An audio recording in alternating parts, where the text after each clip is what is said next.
Magandang araw po sa inyo, Sir Blair. Lalong-lalo na po sa mga giliw ninyong tagapakinig at taga-suporta sa inyong YouTube channel. Ang kwentong aking ibabahagi ay nangyari taong 1994. Ang pagiging maldita ko ay sumubok sa akin ng katatagan at katatakutan na hindi ko po makakalimutan. Lubos ko pong pinagsisisihan ang nagawa kong kasalanan sa isang mabuting tao na sobra kong sinira sa paningin ng ibang tao. Hanggang ngayon, kapag naaalala ko, ay hindi ko maiwasan ang hindi malungkot. Dahil lumipas na ang 30 taon, ay sariwa pa rin yun sa aking alaala. Nakaukit sa aking puso at habang buhay kong ihihingi ng tawad sa kanya. Bagamat muntik na akong mapahamak, nakuha ko naman po ang pinakamalaking aral na nangyari sa aking buhay. Bago ko nga po simulan ang aking istorya, ay nais ko lamang pong ipaalam sa inyo na ang pangalan at lugar na aking ginamit ay sinadya ko pong binago upang mapangalagaan ang totoong lugar na pinangyarihan ng aking kwento. Kilalanin niyo na lamang po ako sa pangalang Gigi. At ito ang aking kwento. Ay! Bumalik kayo mga bata kayo! Saan kayo pupunta ha? Hoy, ikaw! Tatakas ka pa ha? Lintik ka! Ikaw na naman siguro nagpasibuno sa pagkuha ng santol ko na! Tawagin mo yung mga kasama mong tumakas! Malilintikan talaga kayo sa akin! Nagpupumiglas ang batang lalaki mula sa mahigpit kong pagkakakapit sa kanyang damit, habang ang kanyang mga kasama ay kanya-kanya nalundagan sa aking bakuran na gawa sa kawayan. Mabilis silang nakatakas at si Rex lang ang naiwan. Alam mo ba kung ano ang ginagawa ko sa mga batang kagaya mo na magdanakaw ha? Piniprito ko ang kamay hanggang sa maging chicharon. Akma ko na sanang sasampalin si Rex nang dumating naman ang aking anak na si Danilo. Sumigaw siya ng malakas para pigilan ako. Baka sa kanyang muka ang pag-aalala sa batang hawak ko. Nay, teka! Bitiwan niyo na po si Rex! Ano pong ginagawa niyo sa kanya, Nay? Tama na yan! Tumigil ka, Danilo ha? Huwag kang makialam dito. Bibigyan ko lang ng leksyon ang batang ito. Inubos nila ang bunga ng santol ko. Pati hilaw, kinuha nila. Nay, bitiwan niyo na po si Rex. Wala po siyang kasalanan. Sa akin po sila nagpaalam, Nay. Apat, lintik na to. Ako ang may-ari ng santol. Bakit sa'yo sila nagpapaalam, ha? Kalokohan mo, Danilo. Huwag mo na silang pagtakpan. Baka pati ikaw samain sa akin. Nay, pakawalan niyo na po ang bata. Nakikiusap po ako sa inyo. Santol lang naman po yan, Nay. Bitiwan niyo na po si Rex. Takot na po yung bata, oh. Ang lakas na po ng iyak niya. Maawa naman po kayo sa bata. Wala akong pakialam kahit lumuha pa siya ng dugo sa harapan ko. Kasalanan niya at nakialam siya sa pag-aari ng iba. Lintik na. Bakit? Asan ba sila? Nung itinatanim ko pa lamang ang santol na yan, nasan sila? Habang nagsasalita ako, panay pa rin ang pagpupumiglas ni Rex mula sa aking kamay. Umiiyak siya at isinasauli na ang mga nakuha niyang santol. Kasunod ang pakiusap niya na hindi na siya uulit. Pero nanatili akong bingi sa lahat ng kanyang pakiusap. Kung patatawarin kita ngayon, uulit ka lang. Hanggang masanay ka na sa pagdadakaw. At kahit na anong gawin mo, hindi ako makakapayag na hindi ka makatikim ng palo ko. Para naman madala ka na at magsilbing halimbawa sa mga kasama mo. Mas lalong lumakas ang iyak ni Rex. Halos bumaon ang aking kuko sa braso ng bata. Takot na takot siya at nanginginig ang katawan. Hanggang sa binitiwan nito ang hawak na santol. Humihingi siya ng tulong sa aking anak. Tumigil ka! Isa kang magdadakaw. Manang-mana ka sa nanay mo. Nay, ano ba naman kayo? Mag-iingat po kayo sa sinasabi niyo. Hindi po magdanakaw ang batang yan, Nay. Dahil totoo po, na sa akin po sila nagpaalam. Kaya akin na po si Rex, Nay. Bitiwan niyo na po ang braso niya. Tama na po yan. Bitiwan mo ang kamay ng bata. Ikaw, Danilo, ha? Kung ayaw mo pati ikaw ay samain ka sa akin, hindi ako makakapayag na hindi niya pagbabayaran ang ginawa niyang pagnanakaw sa mga santol ko. Dala ng bugso ng aking damdamin, pinalo ko ang puwet ng bata. Agad naman na hinila ni Danilo ang kamay ni Rex para ilayo sa akin. Naghilahan kaming mag-ina. Sakto naman na dumating ang aking ama na si Tatay Merto. Agad siyang lumapit sa aming kinaroroonan at pilit din na binabawi ang bata. Gigi, ano ba yan? Bitiwan mo na ang bata! Tay, huwag kayong makikialam dito. Pabayaan niyo ako. Gigi, nasasaktan ang bata. Tsaka paano kung hindi makikialam sa ginagawa mo?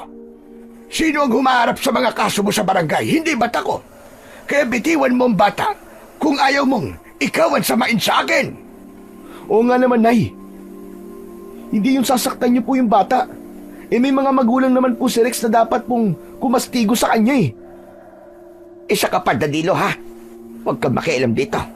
Kasalanan mo kung bakit namimihasa ang batang ito. Isa pa, kung matino ang mga magulang niya, hindi nila hahayaan na gumawa ng masama ang anak nila. Palibhasa kasi, wala namang ibang inatupag ang mga magulang ng batang ito, kundi ang magsugal sa lamay ng patay. Kahit na, wala ka pa rin karapatan na saktan ang batang yan. Dahil hindi naman ikaw ang nagpapakain dyan. Basta, pakawalan mo si Rex. Tapos ang usapan. Kinuha ni Danilo si Rex mula sa aking kamay. Kaya mas lalo akong nagalit. Akma ko sanang babawiin ang bata, pero humarang si tatay. At para hindi ko maramdaman ang pagkapahiya dahil natalo ko ng dalawa, si Danilo ang binalingan ko. Ikaw, Danilo, hindi pa tayo tapos. Paghatid mo sa batang yan, sabihin mo kay Linda, bayaran niya ang mga santol na kinuha ng kanyang anak at pagkatapos, umuwi ka kagad at pakainin mo ang mga baboy natin nang hindi kung ano-ano ang inaatupag mo. Buwisit na buhay ito. Hindi sumagot ang aking anak. Tuloy lang siya sa paglalakad. Hawak niya sa braso si Rex. Kaya kaming dalawa naman ni tatay ang nagharap. Gigi, hindi mo dapat kinausap ng gano'n ang anak mo. Aba, binata na si Danilo. Marunong na siyang maiya sa mga taong makakarinig sa mga sinasabi mo sa kanya. Hindi lang ang magulang ang nirerespeto, kundi pati na rin ang damdamin ng anak. Huwag mo sana kalimutan yon. Wala po akong pakialam kung marinig nila baka sinasabi ko dahil hindi naman sila bingi. Tsaka bakit ko naman po iisipin na sasabihin ng ibang tao? Hindi naman sila nagpapalabot sa amin. At kung sa baho lang din naman ang pag-uusapan, ay, di hamak naman na mas marami akong alam kumpara sa kanila. Gigi, diyan ka magaling. Kaya palagi ka napapaaway. Habang maaga pa, tumigil ka na sa pangingialam mo sa buhay ng ibang tao. Maawa ka naman sa anak mong si Danilo dahil siyang naapektuhan sa ugaling ipinapakita mo. Wala po akong pakialam sa nararamdaman ng aking anak. Kung ayaw niya marinig ang sinasabi ng ibang tao tungkol sa akin, bumalik siya sa tiyan ko at magpalit siya ng ina. Jesus Maria Joseph ka naman babae ka, oo. Paano mo nasasabi ang bagay na yan? Talaga bang wala ka ng pakiramdam? Baka marinig ka ni Danilo. Pwede ba, tay? Imbis na sermonan mo ko, bakit hindi na lamang po kayo mag-igib ng tubig? Wala na po akong pampaligo. Nakakadiri na ang itsura ko, ha? Hay nako, nakakasura talaga ang araw na to. Nakakabwisit talaga. Ikaw, Gigi, ayusin mo yung bunganga mo. Ama mo pa rin ako. Baka makalimutan kong anak kita. Sana lang talaga, hindi mo pagsisiyan ang pagiging masamang ugali mo. Sana, hindi ka karmahin sa mga pinagagagawa mo. Sobra na ang kamalditahan mo. Hindi ka na nakakatuwa. Matagal na po akong ganito. At masaya ako kapag tinatawag nila akong maldita. Dahil pakiramdam ko, nakaganti na ako sa kanila. Kaya wag po kayo magsalita ng kung ano-ano. Ay nako, dyan na nga kayo. Nakakainis kayong kausap. Akma ko na sanang tatalikuran ang aking ama. nang biglang nahagip ng aking paningin ang tatlong babae na nag-uusap at pagkatapos ay titingin sa akin. Naningkit ang aking mga mata dahil sa galit at maging sila ay sinigawan ko. Ay! Mga lorong sinungaling! Anong pinagchichismisan nyo dyan, ha? At titingin-tingin pa kayo sa akin, ha? Maganda ba ang pelikula na pinanood nyo? Mga chismosang palaka kayo. Subukan nyo lang na ipagkalatan nangyari ngayon at sisirain ko rin ang buhay ninyo. Dahil sa sinabi ko, ay nagmadali silang pumasok sa loob ng kanilang bahay. Ako naman ay tumuloy na rin sa loob ng aming tahanan. Bilang maglalako ng longganisa sa aming lugar, ng baryo ng Santa Fe, alam ko na lahat ang kwento ng buhay ng aking mga kababaryo. Hindi naman nila ako pinakikialaman, pero gustong gusto kong makialam sa buhay nila. Hindi kumpleto ang araw ko kapag wala akong nasasaktan na tao. Maldita nga ang tawag nila sa akin at pinanindigan ko yun. Marami ang galit sa akin, ngunit wala akong pakialam. Pero sa kabila ng kasamaan ng aking ugali, marami pa rin ang bumibili sa akin ng longganisa. Tinatakot ko kasi sila na kapag hindi sila bumili ng tinda ko, ay mamalasin sila at mabubunyag ang kanilang mga lihim. Ganong klase akong babae. Nagsimula lang naman akong magbago nang magkahiwalay kami ng aking asawa dahil nasira ang aking pamilya ng mga kwento rin na wala namang katotohanan. Kaya heto, gumaganti ako sa kanila ng doble sa kasamaang ipinakita nila sa akin noon. Kung pasamaan lang naman ng ugali, ako na ang nangunguna sa listahan. Kinabukasan, nagulat ako sa biglang pagdating ni Nolan. Siya ang kapitan sa aming barangay. Nang mga sandaling yon, ay kasama niya ang kanyang 4 na tanod. Hinarap ko sila habang nakataas ang aking kilay. Anong masamang hangin ang nagtaboy sa inyo para pumunta kayo rito, ha, Kapitan?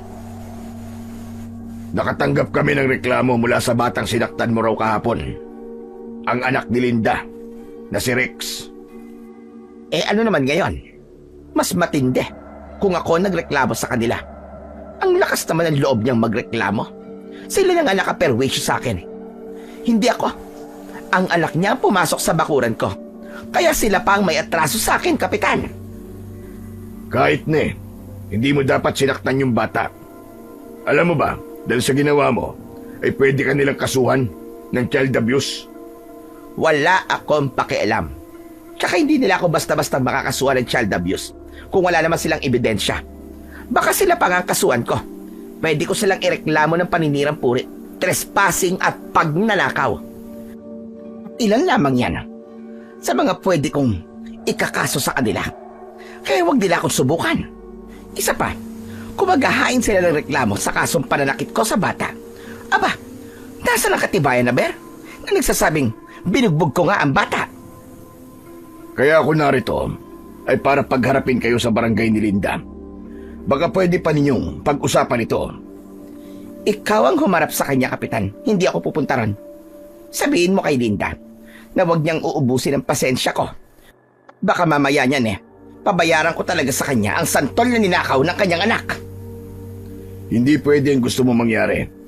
Kailangan mo pa rin humarap sa ina ng bata. Bingi ka ba, Kapitan? Sinabi ng ayaw ko Kung gusto mo, ikaw na lang ang humarap sa kanya. Isa pa, bakit ba parang sa tono ng pananalita mo para bang kinakampihan mo ang babaeng yon? Siguro, totoong may relasyon kayo ni Linda, no? Kaya ganyan na lamang ang pagmamalasakit mo sa kanya. Anong sabi mo? Paano napunta doon ang usapan, ha? Isa pa, labas ang personal na bagay sa kaso mo, Gigi. Kung mamaya ay wala ka pa sa barangay, mapipilitan kaming dalhin sa bayan ang kaso mo para pulis na ang pumunta sa'yo rito. Subukan mo lang. Maghahalo talaga ang balat sa tinalupan. Sinasabi ko sa iyo, Kapitan, hindi ako natatakot na makita ko ang pulis na sinasabi mo. O ngayon, kung wala ka ng ibang sasabihin, makakaalis ka na. Sinasayang mo lang ang oras ko. Ako ang wag mong subukan, Gigi. Makikita mo talaga ang hinahanap mo? Dahil hindi pa sila umaalis sa harapan ng bahay ko, nainis ako. Kaya pumasok ako sa loob ng aking silid at kinuha ko ang aking irinola. Dali-dali akong lumabas ng bahay at isinaboy ko yun sa kanila. Nagpulasan ang mga tanod nang maamoy nila ang mabahong likidong isinaboy ko sa kanila. Malakas akong napahalakhak ng tawa nang makita ko ang kanilang mga reaksyon. O ano? Kumusta naman ang pabango ko? Sabi na kasing umalis na kayo at nakakaabala na kayo. Akala niyo siguro ay natatakot ako sa inyo, ano? O ayan, singhutin niyo ang amoy nang maubos. Bastos ka talaga, Gigi. Sagad na sa buto ang kamalditahan mo. May araw ka rin, tandaan mo yan. Wala kang sinisino, kaya humanda ka. Hindi ako makakapayag na hindi ka managot sa ginawa mo sa amin. Sos, sige lang. Dagdagan mo ang kaso mo sa akin. Tignan ko lang kung sino ang susuko sa ating dalawa sa bandang huli. Kulang pa nga yan eh. Gusto niyo pa ba ng isa na mas pampabuhay pa ng dugo? Saglit lang at may kukunin pa ako. Mabilis akong nagtungo sa likod ng aming bahay. Kumuha ako ng bahay ng langgam na pula mula sa puno ng guyabano. Pagkatapos ay tumakbo ako pabalik sa harapan ng bahay ko. Mas lalo akong nainis nang makita kong naroroon pa rin sila. Kaya naman, inihagis ko sa kanila ang bahay ng langgam. Tumama yon sa kanilang katawan. Dahil sa gulat, nagtatatalon sila sa pagpispis ng mga langgam na dumikit sa kanilang damit. Nagsitakbuhan sila at ang naiwan ay sinolan. Dahil sa kaguluhan, narinig ni tatay ang ingay at ang eksenang yon ang kanyang nadatnan. Galit na galit si tatay na kinuha ang natitirang bahay ng langgam sa aking kamay at inihagis yon sa malayo. Talaga bang wala ka nang gagawin tama, ha, Gigi? Pati sina Kapitan, hindi mo na iginalang? Ako ang hindi nila ginalang sa sarili kong pamamahay. Kaya aga-aga tay bigla sila susugod sa akin at aakusuhan nila ako ng kung ano-ano. Aba, dapat lang yan sa kanila. Wala na po talagang pinipili ang anak niyo, Tatay Merto. Dinaig pa niya ang nasisiraan ng ulo. Nagpunta lang po kami rito para sana pakiusapan siya na makipag-usap kay Linda para hindi na po lumaki ang gulo. Pero imbis na magpakumbaba, aba, siya pa po itong galit. Ito pa ang ginawa niya sa amin. Jesus Mariosep, pambihira ka naman talaga, Gigi. Hindi naman kita pinalaki ng ganyan na. Nakakahiya ka. Sige, humingi ka ng pasensya kay Kapitan. Manigas siya, tay. Wala akong dapat ihingi ng pasensya sa kanya. Dahil alam ni tatay na hindi niya ako mapipilit sa gusto niyang mangyari, siya na ang nakipag-usap kay Kapitan Nolan. Kapitan, ako na po ang humihingi ng pasensya sa inyo sa ginawa ng anak ko. Hayaan niyo po, at ako na lang ang kakausap kay Linda para makipag-areglo. Mawalang galang na po sa inyo, Tatay Merto. Pero ang dapat po siguro na makipag-usap kay Linda ay si Gigi. Hindi ho kayo. Huwag niyo po sanang mamasamain ang sasabihin ko. Pero, huwag niyo po sanang konsintihin ang ugali ng anak niyo. Hoy! At sino ka para pagsalitaan ng ganyan ng tatay ko, ha? Wala kang karapatan sa buhay ko. Kaya malahimik ka! Tumigil ka na, Gigi! Wala ka na sa katwiran. Mahiya ka naman sa ginagawa mo, aba. Tama naman ang sinabi ni Kapitan eh. Dapat hindi kita kinukonsinti sa kasamaan ng ugali mo. Kaya siguro nagkakaganyan ka. Dahil palagi kitang pinagtatakpan. Bakit, tay? Sinabi ko ba sa inyo na pakialaman niyo ko? Hay nako, pambihira. At talagang nagkampihan pa kayo, ha? Hindi ko alam kung bakit nagkakaganyan ka, Gigi. Pero isa lang ang masasabi ko. Hindi mo maaaring bastusin ang ipinatutupad kong batas. Tandaan mo yan. Ha? Batas?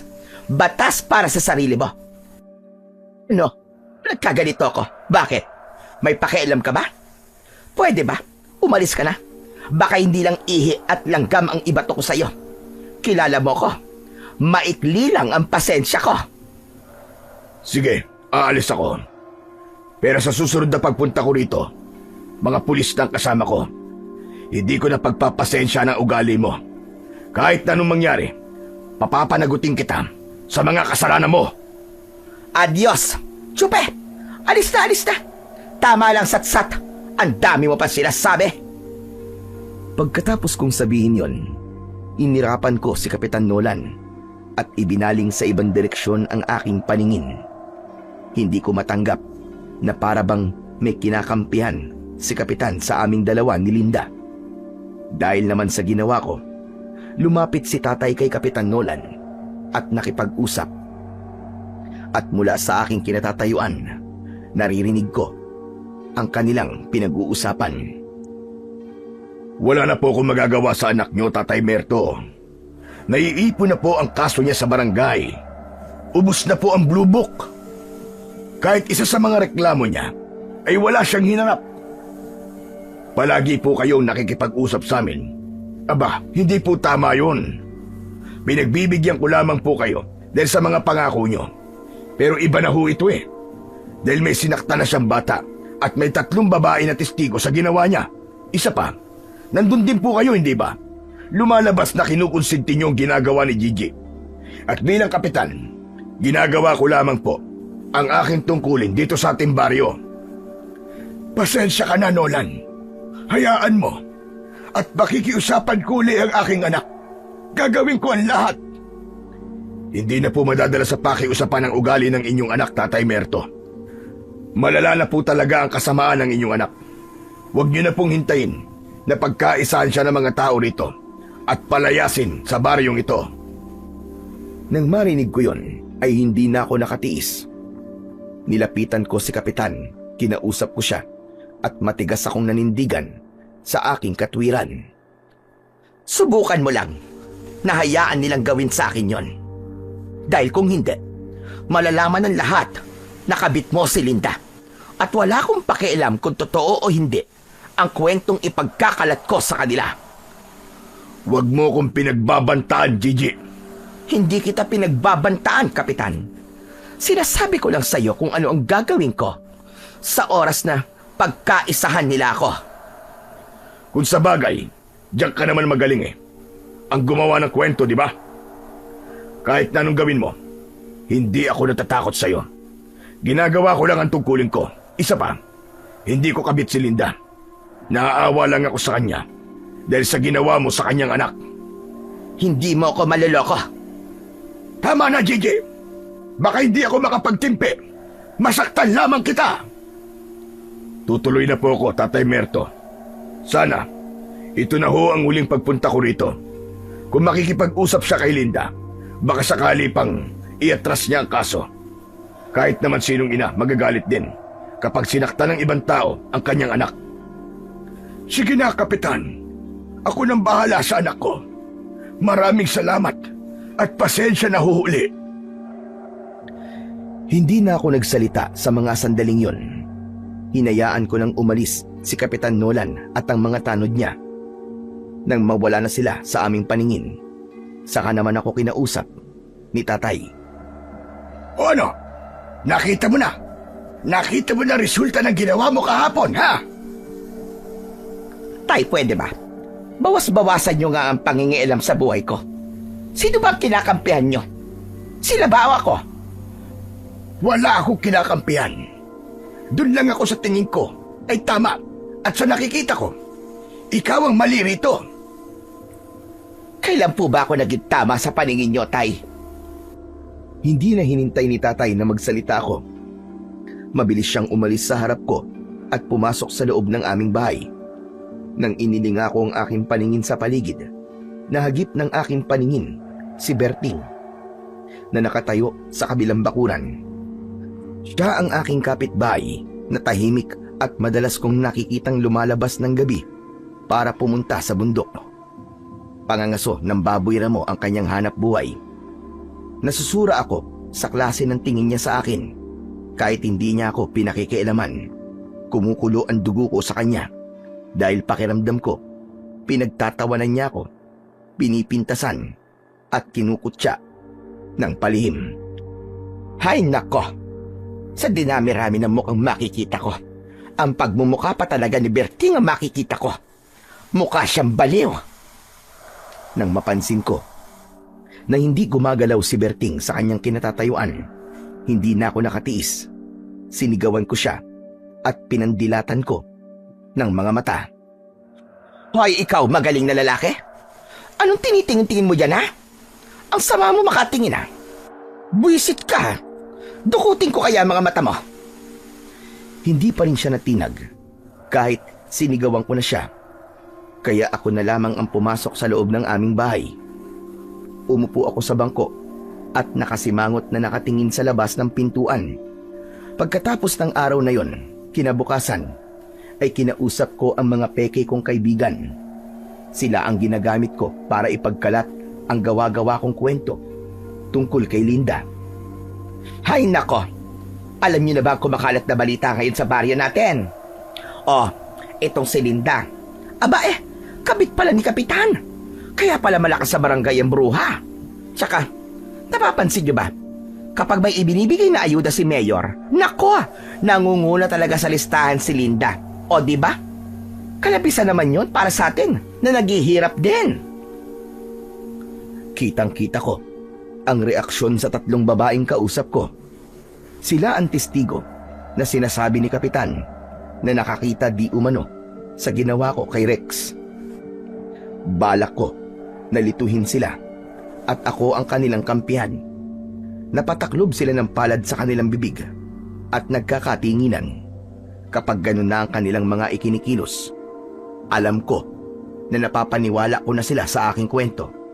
Kaya naman, sumilay ang nakakalokong ngiti sa aking labi. Teka, hindi pa rin nagtatapos ang aking mga natuklasan. Balita ko pa nga at malakas nga ang ugong-ugong sa baryo natin. Itong si Rex daw, marahil anak ni Kapitan Nolan kay Linda. O ano, kakampihan niyo pa rin ba ang haliparot na babaeng yon, ha? Mas lalong nanlaki ang mga mata ng 3 babae. Hindi pa sila nasiyahan.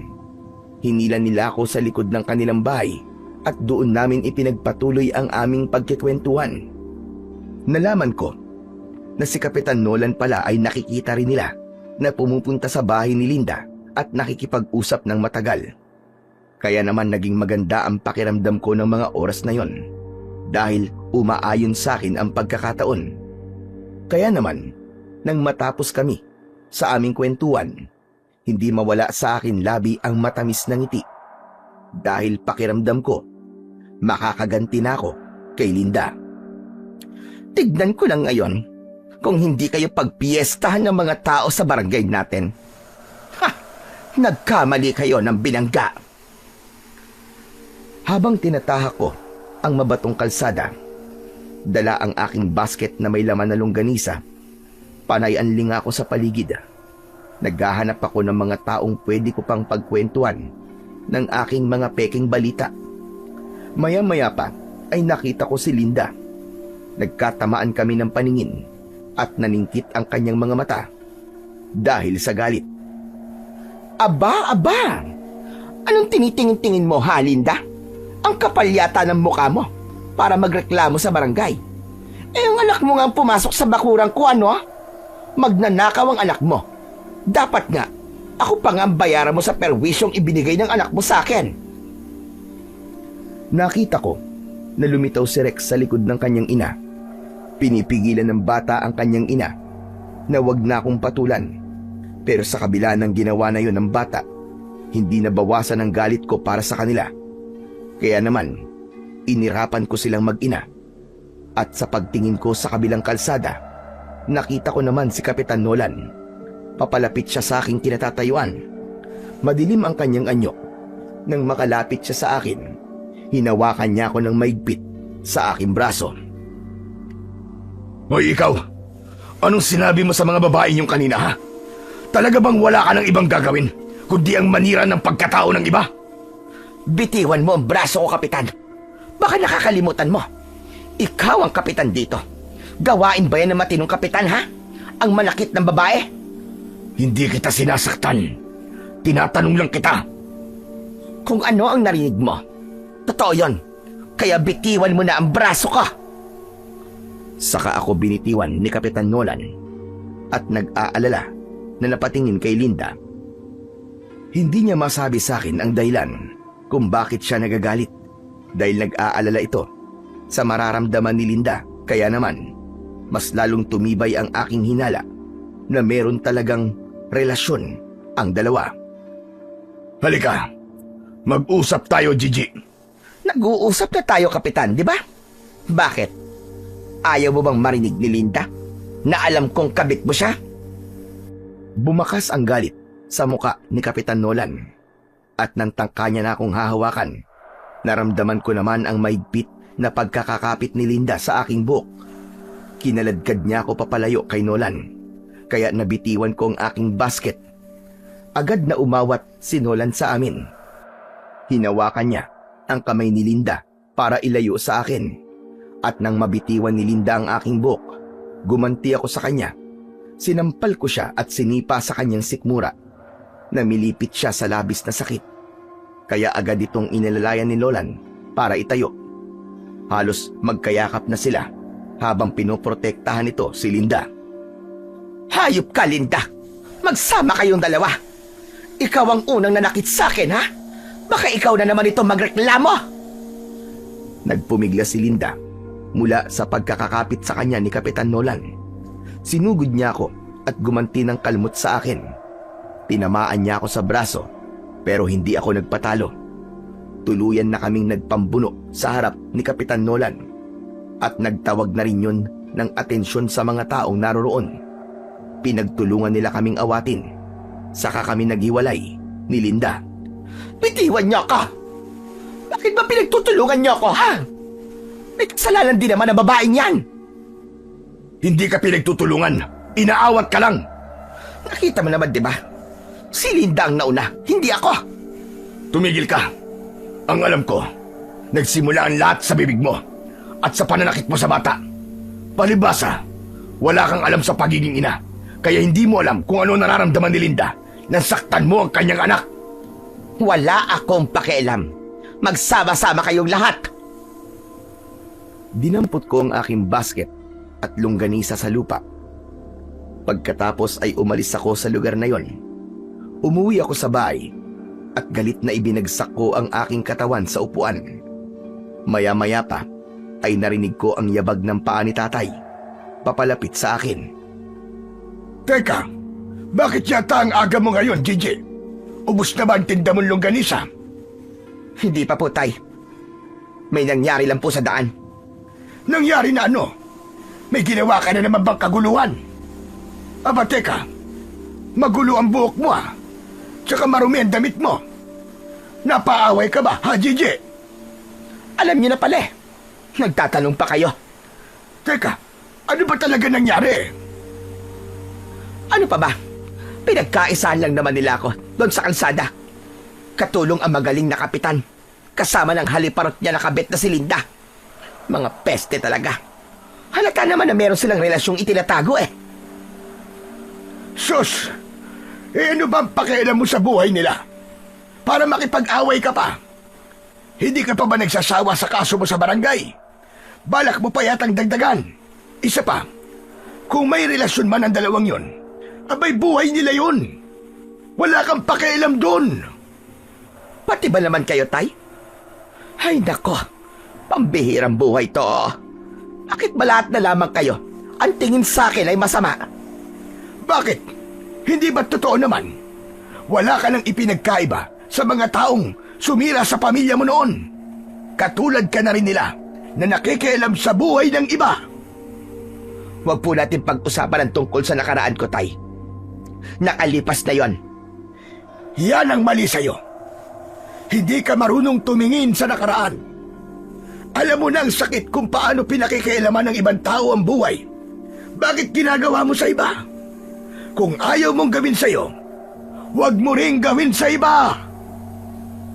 Hindi ko pinansin ang mga sinabing yun ni tatay. Hinayaan ko siya na umalis sa aking harapan. Pagkatapos, tumayo ako at pumasok sa loob ng aking silid. Nagpalit ako ng damit, saka nahiga sa aking katre Maya-maya pa ay dinalaw na ako ng antok at agad na nakatulog. Pero naalimpungatan ako sa ingay ng mga manok mula sa likod ng aming bahay. Kaya napabalikwas ako ng bangon. Maliwanag pa ang paligid ng mga sandaling yun. Muling naulit ang ingay, ngunit siyap na yun ng mga sisiw. Kaya naman, mabilis akong lumabas ng bahay. Tumambad sa aking paningin ang 5 kabataan na maingat na naglalakad habang nakatutok ang kanilang tirador sa bahagi ng aking poultry.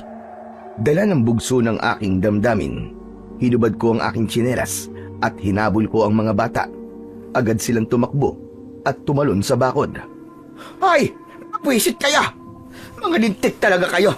Kapag naabutan ko kayo, dila nyo lang ang walang latay sa akin! Ngunit hindi ko sila naabutan. Masyado silang mabibilis. Habol ang aking hininga na tumigil ako sa paghabol sa kanila. Kaya nakita ko ang mga nagkalat na patay na sisiw sa lupa. Buisit! Mga buisit kayo! Humanda talaga kayo sa akin! Malakas akong napasigaw dahil sa panggigigil.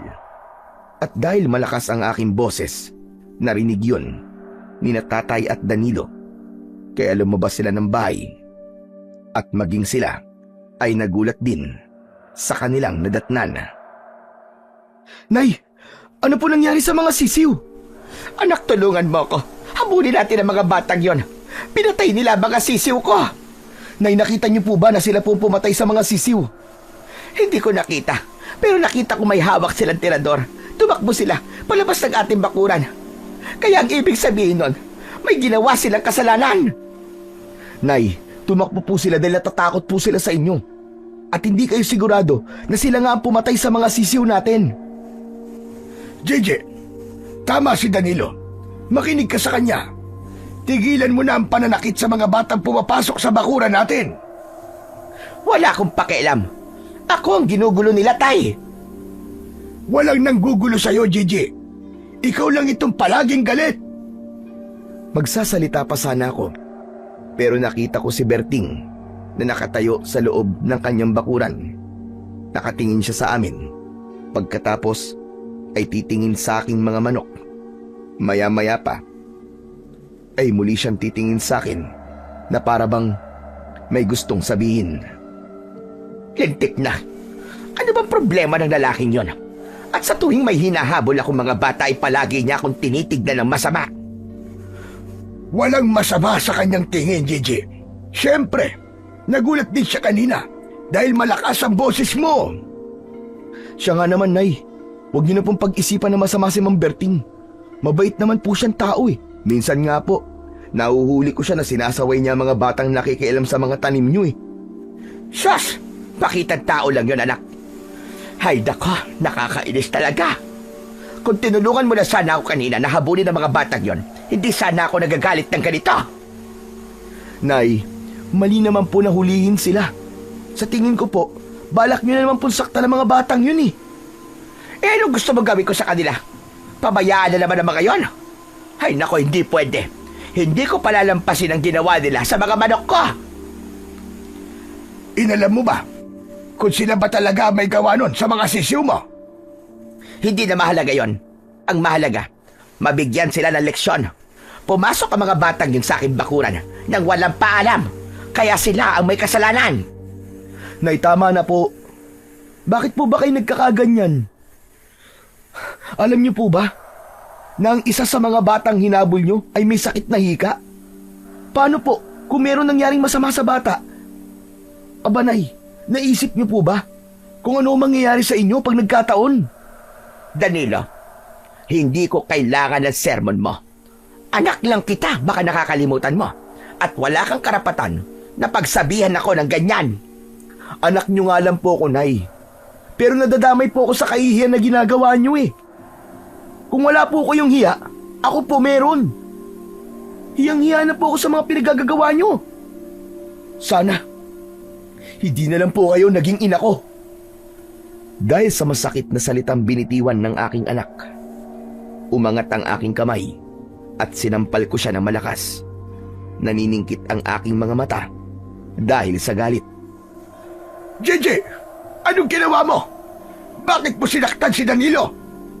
Lo, ayos lang po ako. Mas mabuti na po yung sinampal ako ni nanay para matauhan ako na hindi ko siya dapat na ituring na ina. Anong sabi mo? Ulitin mo ang sinabi mo! Wala kayong kwentang ina! Teka sandali! Danilo, saan ka pupunta? Bumalik ka rito! Hindi pa tayo tapos! Danilo! Tumakbo si Danilo, papalayo sa akin. Halos sirain niya ang tarangka ng aming bakuran. Parang pinupukpok ng maso ang aking dibdib dahil sa pag-aalala. Ngunit mas nangibabaw ang labis na sama ng aking loob. Nahabol ko siya ng tanaw, kaya nakita ko siya na pumasok sa kakahuyan. Bigla ko narinig ang boses ng aking ama sa aking likuran. Nakita mo na kung ano ang naging resulta ng ginawa mo. Pati ang anak mo, lumalayo na rin sa'yo. Oo na. Masama na kung masama. Pero kahit kailan, hindi ko siya pinabayaan. Kaya wag niya akong pagsasabihan ng wala akong kwentang ina. Hindi na ako makikialam sa'yo. Pero ako, hahanapin ko ang aking apo. Natitiyak ko na masama ang loob niya sa ginawa mo. At para sa ikatatahimik ng loob mo, ayan, tignan mo ang lupa. Habang nag-uusap tayo kanina, nakuha ni Danilo ang ahas na yan. Namatay ang sawa sa tama ng bato sa ulo. Nagmula yan sa tirador ng mga batang hinabol mo kanina. Ang mga batang hinusgahan mo agad. Sila ang nagligtas sa ibang mga manok na dapat sana ay nalunok na ng sawa na yan. Nagulat ako nang makita ko ang sawa sa lupa. Hindi ko kagad napansin yun dahil mas pinagtuunan ko ng pansin ng mga bata. Patay na ang ahas at tadtad dito ng tama ng bato sa katawan. Bigla akong nakonsensya at nagsisi sa mga nagawa ko. Pero likas talaga sa akin ang hindi marunong tumanggap ng pagkakamali. Kaya naman, pinanindigan ko na. Nagalit pa rin ako. Maiwan na kita dyan. Para naman, makapag-isip-isip ka. Inirapan ko si tatay. Hindi ko matanggap na napahiya ako sa mga sandaling yun. Maya-maya pa ay pumasok ako sa loob ng aming bahay. Pagkatapos ay naghintay ako sa pagdating ni tatay. Ngunit lumipas na ang 2 oras ay wala pa rin ang aking ama. Kaya bigla kong kinabahan. Nag-aalala ko na baka hindi pa niya nahahanap ang aking anak. Pagsapit ng alas 5 ng hapon, bumalik ang aking ama. Pero hindi niya kasama si Danilo. Tay, nasaan po si Danilo? Aba, nag-aalala ka rin naman pala para sa anak mo. Natural, anak ko ho yun. Ang tanong ko lang po ang sagutin nyo. Nasaan po si Danilo? Nasaan po ang anak ko? Ayon, sa kasabaang palad, hindi ko siya nahanap kung saan-saan na ako nagpunta. Pero wala siya. Nagpunta rin ako sa mga kaibigan niya. Pero ang sabi nila, hindi raw nila nakita si Danilo. Alam mo, hindi mo dapat sinaktan ang anak mo. Hindi ko alam kung ano ang pumasok sa utak mo at pinagbuhatan mo siya ng kamay. Nabigla lamang ako, tay. Tsaka hindi ko alam na ahas pala ang pumatay sa mga alaga kong sisiyo. Kahit na anong sabihin mo, umalis na ang apo ko. Huwag mo sanang hintayin na pati ang anak mo iwanan ka na rin. Kagaya ng ginawa ng kanyang ama. Kahit na ako, na ama mo, kapag hindi ko na rin kinaya ang ugali mo, lalayasan din kita. Di bali nang magdildil ng asin, basta't hindi lang kita kasama sa iisang bubong. Sobra naman po kayo magsalita. Para namang napakasama ko ng tao. Bakit? Ano ba tingin mo sa sarili mo? Mabuti kang tao? Aba, Gigi, gumising ka na sa mga kalokohan mo. Dapat, maging mabuti kang ehemplo sa iyong anak. Hindi yung puro kasamaan ng ugali ang ipinapakita mo sa kanya. Tay, pwede ba tama na? Ako na ang maghahanap sa anak ko. Iuuwi ko siya rito. Bahala ka. Sana nga, maiuwi mo rito ang aking apo bago siya tuluyang umalis sa pamamahay na ito. Padabog na iniwanan ako ni tatay. Para bang biglang nanikip ang aking dibdib nang maisip ko na baka iwan na nga ako ng aking anak. Kaya naman, nagsukbit ako ng itak sa aking bewang at nagdala rin ng sulo dahil malapit ng dumilim. Mag-isa kong hinanap ang aking anak sa kakahuyan. Pagkalipas ng ilang minutong paglalakad, narating ko ang gitna ng kagubatan. Tinawag ko ng paulit-ulit ang pangalan ng aking anak hanggang sa humantong ako sa malaki at lumang bahay sa gitna ng kakahuyan. Aba teka, kailan pa nagkaroon ng bahay sa gitna ng gubat? Sino kaya ang may-ari nito? Inilinga ko ang aking paningin sa paligid. Tahimik naman ang lugar. Wala akong makitang ibang tao. Naisip ko na pasukin ang bakuran. Nagbabaka sakali akong makikita ko ang aking anak sa lugar na yon. Danilo anak! Nariyan ka ba? Si nanay ito! Mag-usap tayo anak! Ngunit wala akong narinig na tugon mula sa loob ng bahay. Akma na sana akong papasok sa pintuan nang biglang may lumipad na palaso at bumaon yun sa dingding ng pinto. Mabilis akong napalingon sa pinagmulan ng pana. Nakita ko si Berting. May buhat siyang malaking bayawak na may tama ng palaso sa ulo. Ibinaba niya yun sa lupa at galit siyang lumapit sa akin. Anong ginagawa mo rito, ha? Nasa loob ka ng bakuran ko. Ano kaya kung gawin ko rin sa'yo? Ang madalas na ginagawa mo sa mga batang pumapasok sa loob ng bakuran mo nang walang pahintulot. At mabaliktad ang pangyayari. Ikaw naman ang hahabulin ko ng pana dahil pumasok ka sa loob ng bakuran ko nang walang paalam.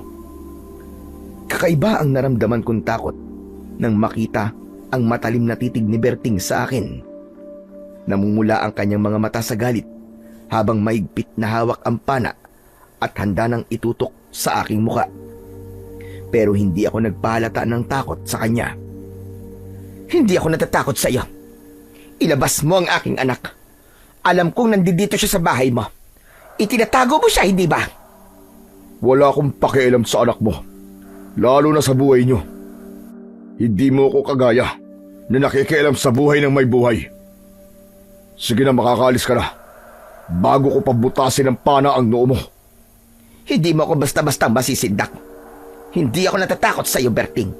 Isa pa, ngayon ko lang nalaman na meron ka palang bahay sa gitna ng kagubatan. Parang may kakaiba sa iyo. Dahil sa sinabi ko, nagbago ang reaksyon ng muka ni Berting. Lumikot ang kanyang mga mata at naging balisa. Pero mas pinili nitong itaas ang pana sa kabinalahan ng palaso. Itinutok niya yun sa akin bilang hudyat na hindi siya nagbibiro. Subukan mo lang na lumikha ng mga kwento ng kung ano-ano tungkol sa akin. At sisiguraduhin ko na pagsisisihan mo na nabuhay ka pa. Bakit? Natatakot ka ba? Siguro may tinatago ka, no? Wala akong panahon sa mga pinagsasasabi mo.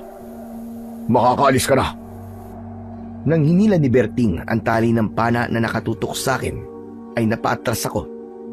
Lumayo ako sa kanya at mabilis akong lumabas ng bakuran niya. Ngunit hindi ako umalis sa tapat ng bahay niya. Umaasa ako na sana ay makikita ko roon ang aking anak. Diyos ko, sana naman walang nangyaring masama sa aking anak. Kapag nangyari yon, hindi ko mapapatawad ang aking sarili. Bigla ko natigilan nang biglang lumipad ang palaso at dumaplis yun sa aking pisngi. Gumuhit ang sakit sa aking sugat. Nakita ko na binabalahan pa ulit ni Berting ang pana at balak niyang patamaan ako ng palaso. Lintik na! Anong ginagawa mo? Bakit mo ako pinala? Nakalimutan mo na ba na mangangaso ko at pinapatay ko ang mababangis na hayop? Ikaw ay isang mabangis na hayop na dapat patayin. Kaya kung hindi ka paalis sa tapat ng bakuran ko, ang susunod na palaso ay tatama na sa pagitan ng iyong mga mata. Humanda ka, Berting. Pagsisisihan mo ang ginawa mong ito sa akin. Tandaan mo yan! Nang muling hilahin ni Berting ang tali, ay agad na akong umalis sa lugar na yon. Habang tinatahak ko ang daan pabalik sa bahay, ay galit na galit akong nag-iisip ng plano kung paano makakaganti kay Berting. Hindi ko namalayan na nakarating na ako sa tapat ng aming bakuran. Madilim na ang paligid at isang gasera lamang ang nakabukas sa loob ng aming tahanan. Nagmamadali akong pumasok dahil iniisip ko na baka naghihintay na sa akin si Danilo. Ngunit nadismaya ko nang makita ko na si tatay lamang ang nakaupo sa bangko at wala ang aking anak. Dumating na po ba si Danilo, tay? Hindi pa. At sa tingin ko, hindi siya uuwi ngayong gabi. Lintik na yan. Subukan lang niya na hindi umuwi at hindi ko na siya tatanggapin sa pamamahay ko. Sa tingin ko, natauhan na ang anak mo. Siya na ang kusang umalis sa pamamahay mo. Kaya kung ako sa'yo, simulan mo na magdasal na huwag kang iwan ng anak mo. Hindi na hinintay ni tatay na sumagot ako. Iniwan niya ako sa sala. Hindi ko namalayan na tumutulo na pala ang luha ko sa aking mga mata. Maya-maya pa ay pumasok ako sa loob ng aking kwarto. Nanatili akong gising at hinintay ang aking anak. Pero lumipas na ang ilang oras, walang Danilo na dumating. Hanggang sa makatulugan ko ang paghihintay ko sa kanya. Kinabukasan ay agad akong bumangon at nagpunta sa kwarto ng aking anak. Pagbukas ko ay wala si Danilo. Naabutan ako ni tatay na nakatingin sa katre ng aking anak. Hindi siya umuwi kagabi. Marahil ay nagpunta siya sa kanyang ama. Tulungan mo ko, tay. Iuwi niyo po ang aking anak. Ikaw ang magpauwi sa kanya. Hindi ako makikialam sa inyong mag-ina. Ay siya nga pala, aalis muna ako. Tutulong ako sa kaibigan ko. Namatay ang kanyang anak sa pangangaso. Inatake raw na mabangis na hayop kagabi. Mabuti na lang at meron nagligtas sa kaibigan ko. Kaya hindi siya napahamak. Anak niya lamang ang namatay. Diyos ko, si Danilo, tay. Nakita ko rin na nagpunta siya sa kakahuyan. Baka kung napano na po siya. Walang mangyayaring masama sa anak mo. Sigurado ko ron. Hindi mo ba alam na nangunguna si Danilo sa pinakamahusay na gumamit ng pana? Ilang beses siyang nanalo sa mga patimpalak. Pati ang pagiging biyasa sa paggamit ng iba't ibang klaseng sandata. Kayang-kaya niyang ipagtanggol ang kanyang sarili. Ano po bang sinasabi niyo, tay? Si Danilo, kailan lang ay itinanghal na pinakamahusay na manlalaro sa larangan ng paggamit ng pana. Sponsor ng mayor natin. Siya ang pandayo ng ating baryo. Hindi mo ba alam yon? Wala bang sinabi sa iyo ang anak mo? Pambihira na yan. Kung wala kang alam sa nangyayari sa anak mo, aba, habang maaga pa, mag-isip-isip ka na. Natigilan ako at hindi agad nakapagsalita. Hindi ako makapaniwalang ganong kahusay si Danilo. Naalala ko na merong pagkakataon na may nakikita akong tropeyo na dala ng aking anak. Pero hindi kayon pinagtutuunan ng pansin. At kapag kinakausap niya ako, palagi ko siyang sinisinghalan at itinataboy. Doon ko naisip na ang laki na pala ng pagkukulang ko sa aking anak. Nang mga oras na yon, ay para akong binuhusan ng malamig na yelo. Lihim kong pinagsisihan ang lahat ng mga nagawa kong pagkakamali. Maya-maya pa ay biglang bumalandra ang pinto at pumasok si Danilo. Nabuhayan ako ng loob nang makita ko siya. Anak, mabuti naman na tumuwi ka na. Saan ka ba nagpunta kagabi? Hinanap kita. Tumingin lang sa akin si Danilo. Blanko ang ekspresyon ng kanyang muka. Hindi niya ako sinagot. Sa halip, pumasok siya sa loob ng kanyang silid. Pagkatapos ay isinarado niyang mabuti ang kanyang pinto. Sinubukan kong kausapin siya. Kumatok ako sa kanyang pinto. Anak, mag-usap naman tayo. Pasensya ka na sa ginawa ko. Nabigla lang naman ako, anak. Wala akong natanggap na tugon mula sa loob. Kaya naman, umalis ako sa tapat ng kwarto ng aking anak. Ipinagluto ko na lang siya ng paborito niyang pagkain. Nang matapos ako sa aking pagluluto, bigla namang dumating si Kapitan Nolan, kasama si Linda at ang kanyang mga tanod. Sa pagkakataong yon, bigla kong nakalimutan ang tungkol sa aking anak at napalitan yon ng matinding galit para kina Linda at Kapitan Nolan. Ay na naman. Anong ginagawa niyo rito? Kailangan pa bang itanong yan? Hindi ako makikipag-usap. Kaya makakaalis na kayo. Hindi kami aalis. Kaya sa ayaw at sa gusto mo, sasama ka sa amin sa barangay at pag-uusapan nyo ni Linda ang problema nyo. Wala kaming dapat pag-usapan. Kaya bakit pa kayo na parito? Narito kami ni Linda para makipag-usap ng maayos sa'yo. Wala na siyang balak na ituloy ang kaso niya laban sa'yo. Oh, ganun naman pala eh. Ano pang ginagawa niyo rito? Anong gusto niyo mangyari ha? Pasalamatan siya? Hindi na oy, manigas kayo. Alam mo, Gigi, kaya ka iniwan ng mga taong nagmamahal sa'yo dahil sa ugali mo. Nagpapakumbaba na nga sa'yo ang tao. Ikaw pa itong nagmamalaki. Ang sama talaga ng ugali mo. Kung totoo na nagpapakumbaba si Linda, bakit kailangan pa na magsama siya ng kapitan dito at mga tanod? Kung gusto niya talagang magkaayos kami, siya ang humingi ng tawad sa akin dahil ako ang kinasuhan niya. O baka naman, kaya niya to ginagawa ay dahil natatakot siya na malaman ng lahat ang tungkol sa sekreto ninyong dalawa. Hindi na nakatiis si Linda. Wala siyang imik na umalis sa aking harapan.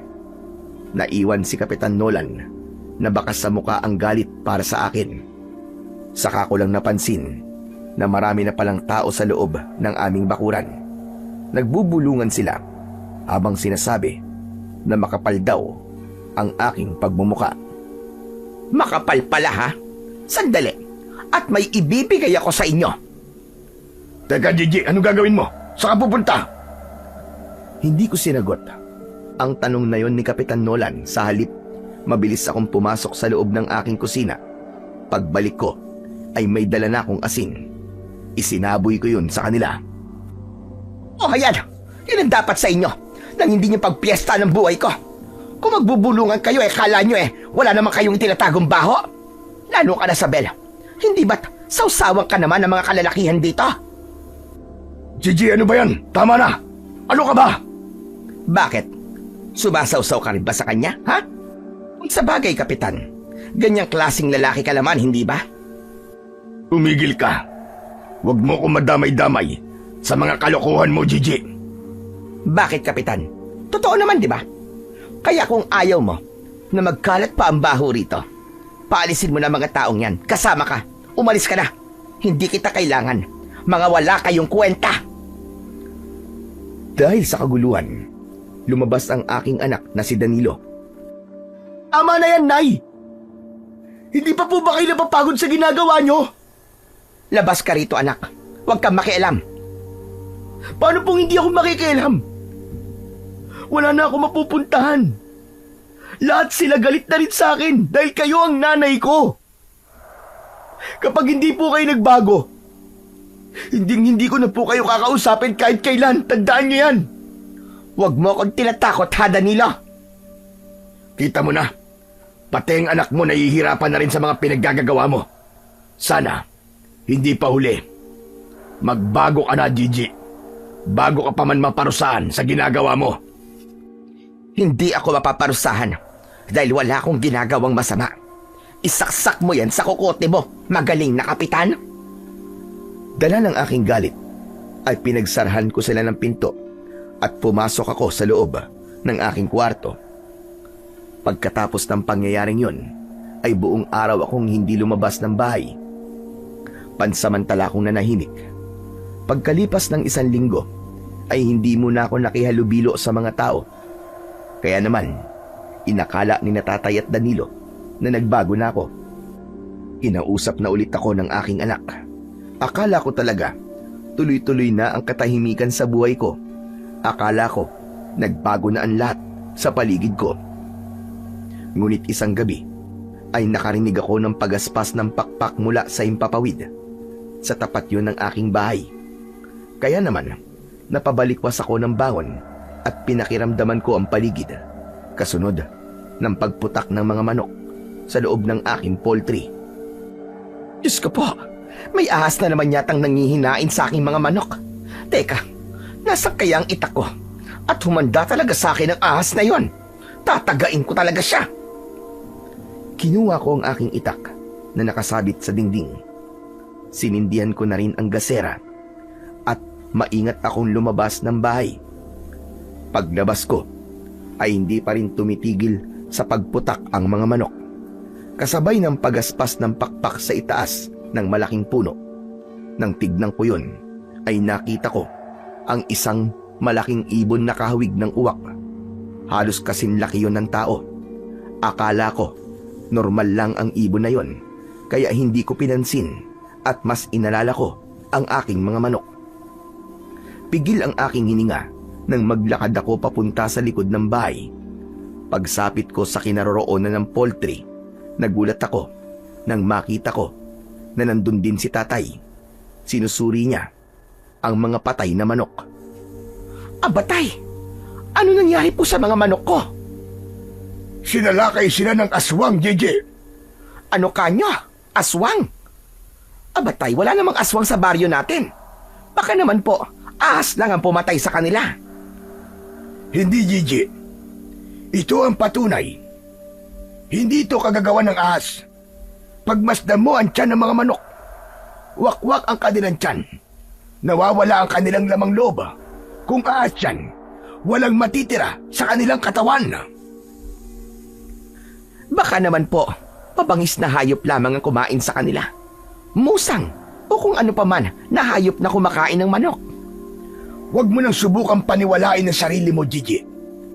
Alam mo may mga balita tungkol sa aswang na umuubos ng mga manok at baboy sa baryo natin. Mangangatwiran pa sana ako sa aking ama nang biglang humuni ang ibon sa itaas ng puno. Napatingin kami ni tatay sa gawin nito at halos manlaki ang aking mga mata nang lumipad ang ibon pabulusok sa aming kinaroroonan. Akma na sana akong dadagitin, ngunit nakaiwas ako at ang nakuha nito ay ang patay na manok sa aking likuran.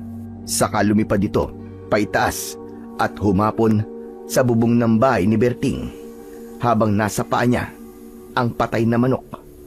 Pagkatapos ay lumipad paitaas at nawala sa madilim na bahagi ng langit. Halika na, Gigi. Bilisan mo. Pumasok na tayo sa loob ng bahay. Asbo ang ibon na yon. Tama kayo, tay. Aswang nga ang ibon na yon. Tara na. Inubos niya ang mga manok natin. Baka tayo naman ang sunod niyang aatakin. Tila nawala ang tapang ko ng mga sandaling yon. Mabilis na kaming pumasok sa loob ng aming bahay. Mabilis ko ring isinara ang pintuan at mga bintana. Sakto naman na lumabas ng kwarto ang anak kong si Danilo. Nay, ano pong ingay yun? Anak, may aswang sa labas. May aswang na umatake sa lahat ng mga alaga kong manok. Nakita ko siya mismo na dumapo sa bubong ng bahay ni Berting at bigla siyang nawala roon. Baka naman, si Berting ang aswang.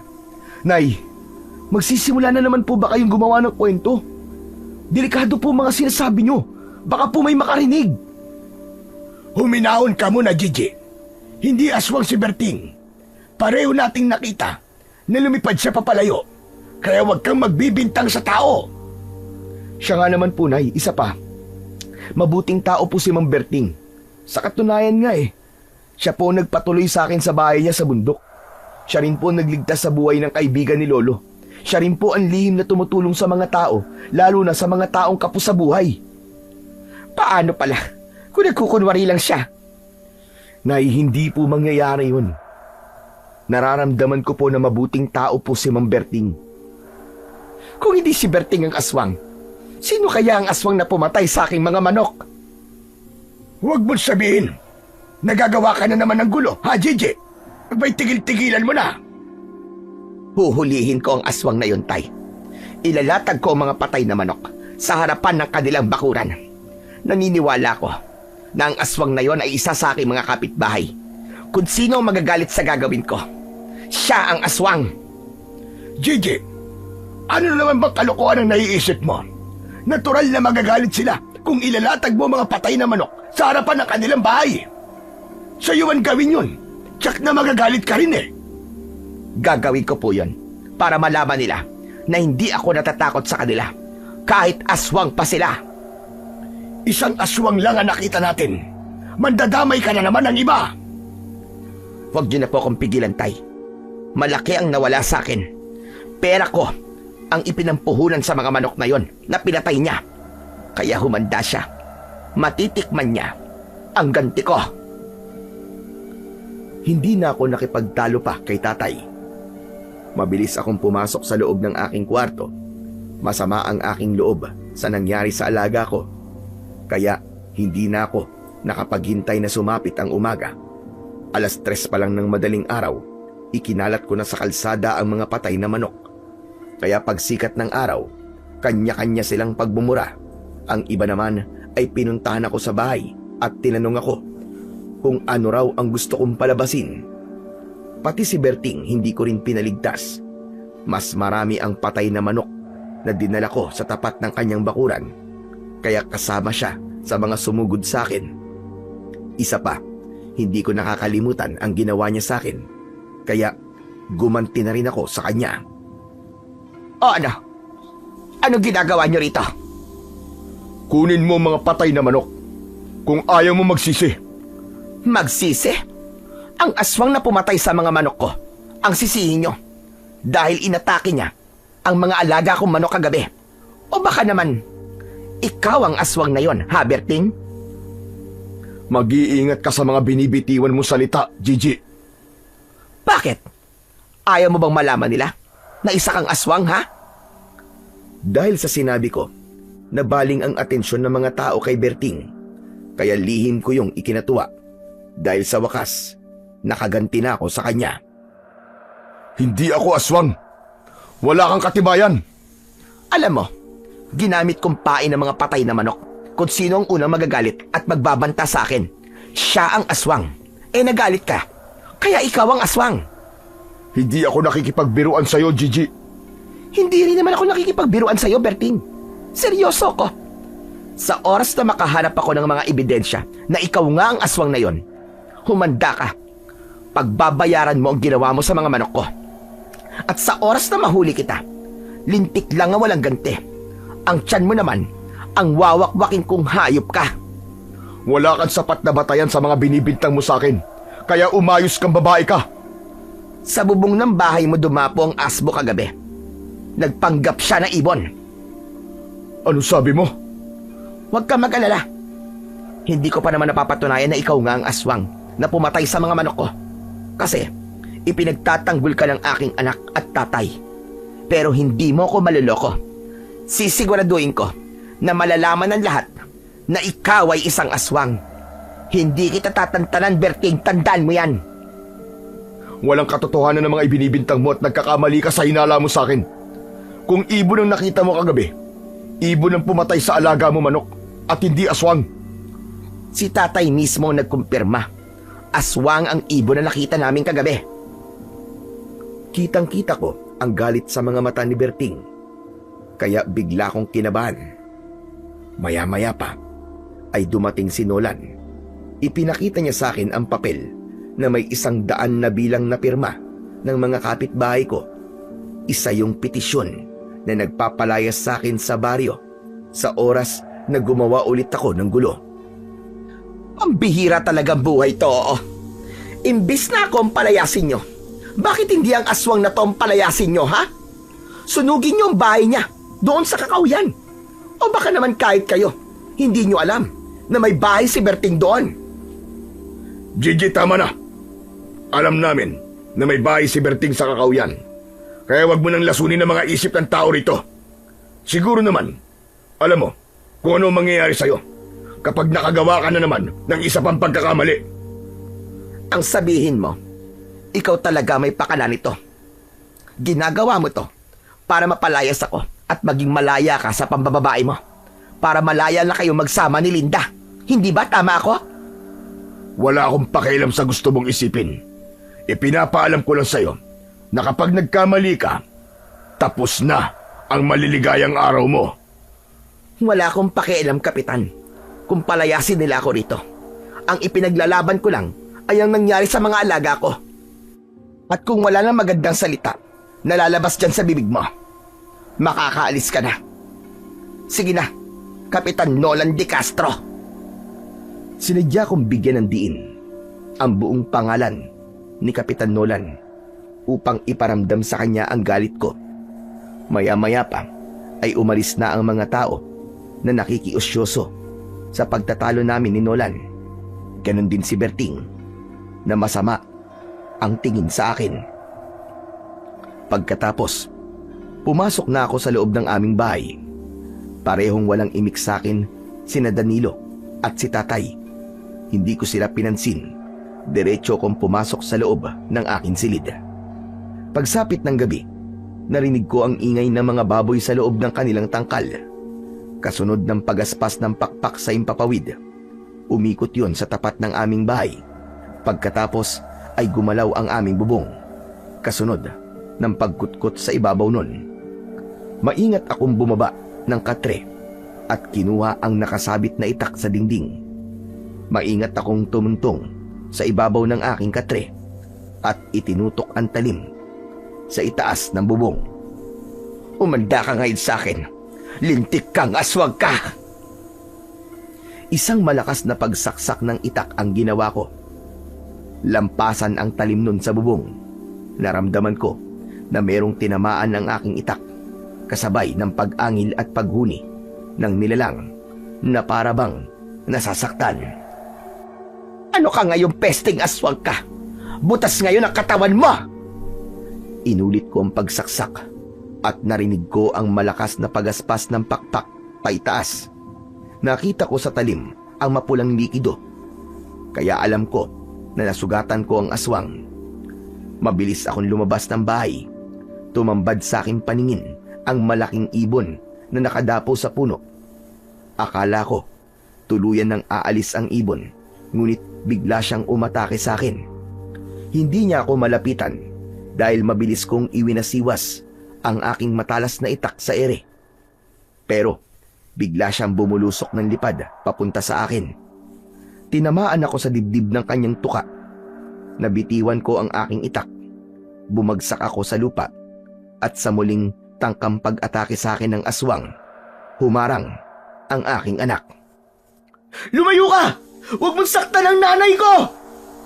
Nakita ko na may hawak na pana ang aking anak na nakatutok sa aswang. Umangil ito ng malakas, saka lumipad palayo sa amin.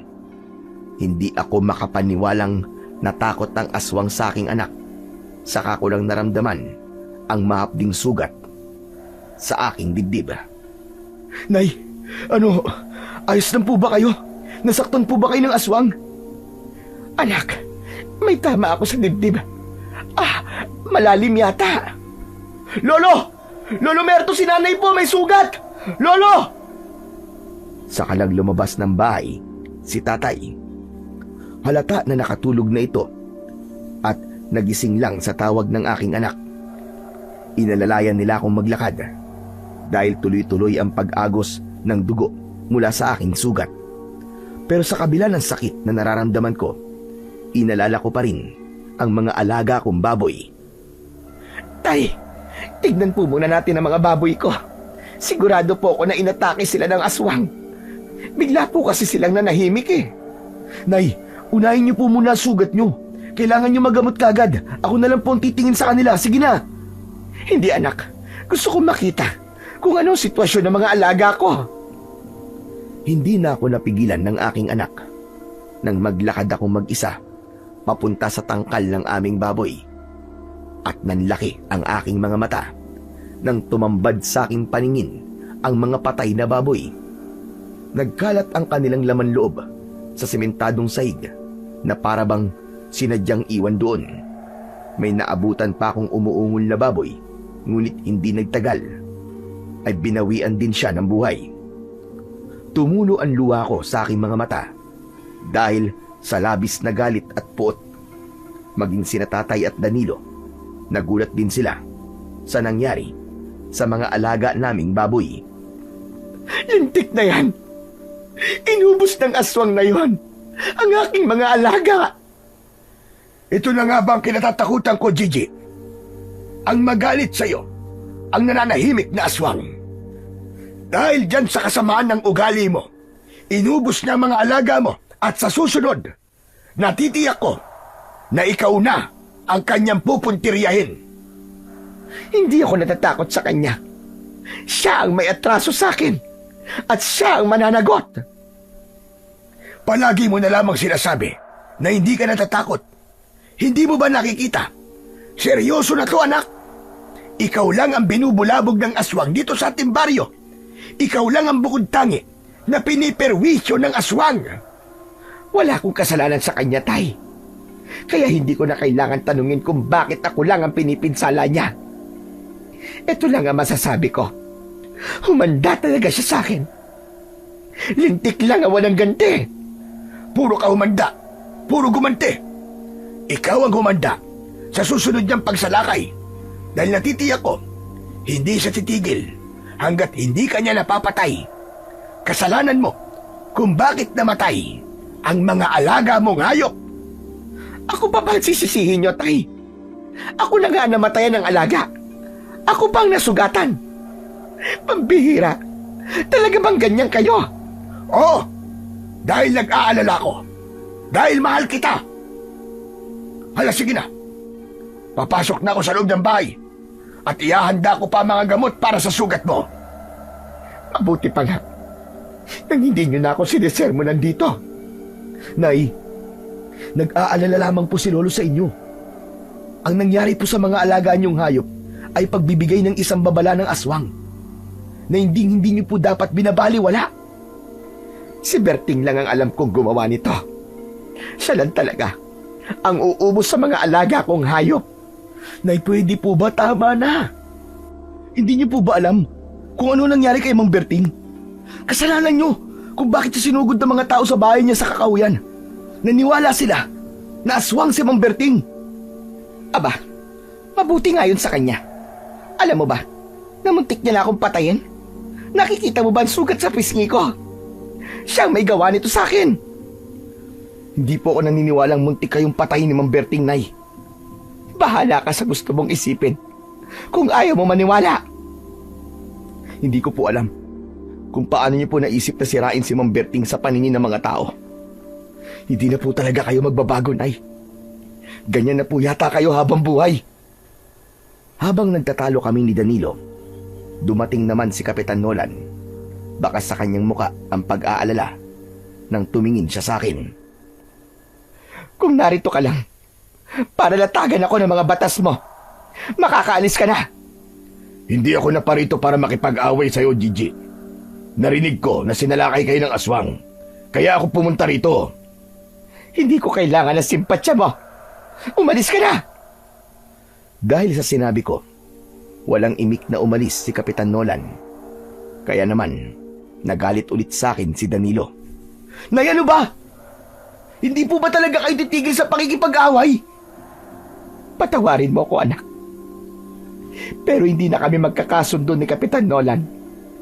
Ang gusto ko lang ngayon ay mahuli na ang aswang na yon at pagbayarin siya. Nay, nag-aalala po ako sa inyo. Baka ang aswang na umatake sa inyo ay isa sa mga tao na siniraan nyo. Kung tama ang sinasabi mo, anak, hindi ko to palalampasin. Nasugatan ako ng aswang kanina. Kaya may palatandaan na ako at makikilala ko siya. Kung yan po ang desisyon nyo, Nay, wala na po akong magagawa. Pumasok na po tayo sa loob ng bahay nang magamot na po agad ang sugat nyo. Kanina pa po tayo hinihintay ni Lolo Merto. Pagpasok namin sa loob ng bahay, nadatnan ko si Tatay na naghahanda na ng gamot para sa akin. Ginamot niya ang sugat ko. Pagkatapos ay agad ako nagpahinga. Kinabukasan, nakita ko si Berting na patingin-tingin sa aming bahay. Kaya hindi ako nakatiis. Nilapitan ko siya at hindi ko na napigilan ang aking sarili. Hinablot ko ang kanyang damit at walang imik na tinignan ang kanyang katawan. kung may sugat ba siya o wala. Ano naman ba ito? Teka, ano ba? Ano bang ginagawa mo, Gigi? Tumigil ka na nga! Hindi ka pa ba nasiyahan na ipinasunog mo sa taong bayan ang bahay ko sa gubat? Ano na naman to? Hindi ka ba talaga titigil? Hindi ko na yung kasalanan, Berting. May gusto lang akong siguraduhin sa'yo. Kung ikaw ba talaga ang aswang na umatake sa akin kagabi? Ilang beses ko man sasabihin sa'yo, hindi ako aswang, hindi ako aswang! Lumayo ka sa akin! Kung ayaw mo masaktan! Nakita kami ng anak kong si Danilo. Kaya mabilis siyang lumapit sa aming kinaroroonan. Pumagit na siya para ipagtanggol si Berting. Nay, ano ba? Tama na, tumigil na po kayo! Tama na, Nay! Umalis ka dyan, Danilo. Baka ikaw ang samain sa aking bata ka. Umalis ka dyan! Nay, hindi ako aalis dito. Nay, ano ba? Tama na!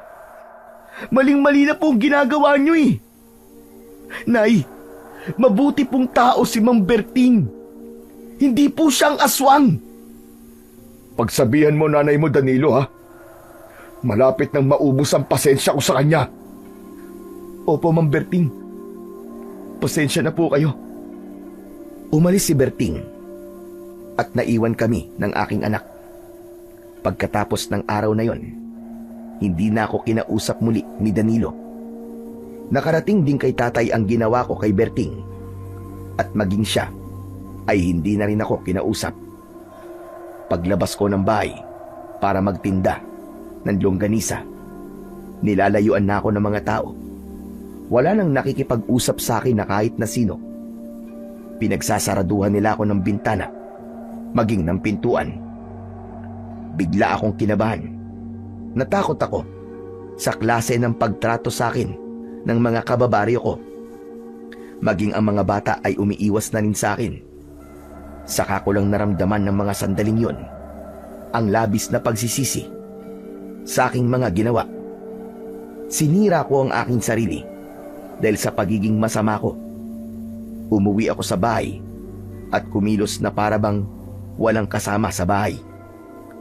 Pagkalipas ng 1 linggo, hindi pa rin ako kinakausap ng aking anak at ng aking ama. Kaya naman, hindi na ako nakatiis. Tay, Danilo anak, hanggang kailan niyo ba ako titiisin? Kausapin niyo naman ako. Pati ba naman kayo? Ganyan na rin ang pakikitungo sa akin. Huwag niyo naman akong talikuran. Ngunit hindi sila nagsalita, ni hindi nila ako tinitignan. Sa halip, umalis sila ng bahay at iniwan akong mag-isa doon. Hindi sila umuwi ng tanghalian, kaya hindi na rin ako kumain. Hanggang pagsapit ng gabi ay hindi sila umuwi. Inaabangan ko sila sa pintuan. Pero ilang sandali pa ay biglang kumalam ang aking sikmura dahil sa labis na gutom sa hindi ko pagkain mula kaninang umaga. Kaya kumain ako, ngunit hindi ako nakontento. Para bang may hinahanap ang sikmura ko. Para bang nauuhaw ako. Natatakam sa amoy ng malansa. Namalayan ko na lang na tumakbo na ako papasok sa kakahuyan. Para bang gusto kong kumain ng hilaw na karne at uminom ng sariwang dugo. Kasabay ng nararamdaman kong sakit mula sa aking sugat. Pagsapit ko sa gitna ng kakahuyan, tumambad sa aking paningin ang isang nilalang na kanina pa pala naghihintay sa akin. Isang itim na ibon na biglang nagpalit ng anyo bilang aswang nakahawig ng taong lobo. Kumusta naman ang pakiramdam mo na nagugutom sa ilaw na karne? Sino ka? Anong ibig mo sabihin? Sino ka? Magpakilala ka! May hawa ka na ng aswang, tama ba? Kaya ka naakit sa amoy ng aking huling pinatay na usa. Sige na. Huwag ka nang mahiya. Kainin mo. Nang maranasan mo ang pagiging isang tunay na halimaw. Sige, lantakan mo ang patay na usa. Hindi. Hindi totoo yan. Hindi totoo yan. Nagkakamali ka. Hindi totoo ang sinasabi mo. Kulang pa yung kaparusahan sa lahat ng ginawa mong kasalanan. Mahilig kang gumawa ng walang katotohanan na kwento. Kaya naman, gumawa ako ng totoong istorya tungkol sa aswang at ikaw ang magiging katibayan. Ibibintang sa'yo lahat ang mga ibinibintang mo sa ibang tao. Babalik sa'yo ang lahat ng mga ginawa mo sa iba. Nanginig ang aking mga kamay sa sinabing yun ng aswang. Hindi ko matanggap na may hawa ako ng aswang. Napaatras ako ng hakbang habang patuloy kong naririnig ang malakas niyang pagtawa. Tumulo ang malapot kong laway dahil hindi ko mapigilan ang aking sarili na tikman ang nakalatag na patay na usa sa aking harapan. Dala ng aking labis na galit, sinugod ko siya, sinuntok ko siya, ngunit agad siyang nakaiwas sa akin. Sige lang, magalit ka. Nang maranasan mo ang galit na nararamdaman ko sa mga ginawa mo, namnamin mo ngayon ang pait ng karma at kaparusang nararapat para sa'yo. Hindi. Hayop ka, demonyo ka. Hindi ako aswang. Hindi ako aswang. Hindi maaaring mangyari yon. Hindi! Hindi! Hindi! Tumakbo ako ng mabilis, pabalik sa bahay. Umiiyak ako habang papasok sa loob ng aming sala. Nadatnan ko sina Tatay at Danilo. Pareho silang nagulat sa nakitang itsura ko. Hindi sila makapagsalita nang bigla akong humagulgol ng iyak at napaluhod sa saig. Danilo, anak. Isa na akong aswang. Aswang na ako. May hawa na ako ng aswang. Tulungan niyo ako, anak. Itay, tulungan niyo ako. Anak, ano ba sinasabi mo? Inausap ako ng aswang doon sa kakahuyan. Sinabi niya sa akin na hinawaan niya ako ng pagiging aswang niya. Tulungan niyo ako, Itay. Huwag kang maniwala. Walang katotohanan na sinabi niya sa'yo. Wala kang hawa ng aswang dahil hindi nagbago ang iyong anyo. Sa tingin niyo po, niloloko lang ako ng aswang na yon. Pero ipaliwanag niyo kung bakit natatakam ako sa amoy ng dugo ng usa kanina na para bang gusto ko siyang lantakan. Anak, makinig kang mabuti. Humilahon ka muna. Kaya ka natatakam dahil ginamitan kanya ng tukso mula sa mutya ng pagiging aswang. Balak niyang hawaan ka sa pamamagitan ng dugo ng kanyang pain sa'yo.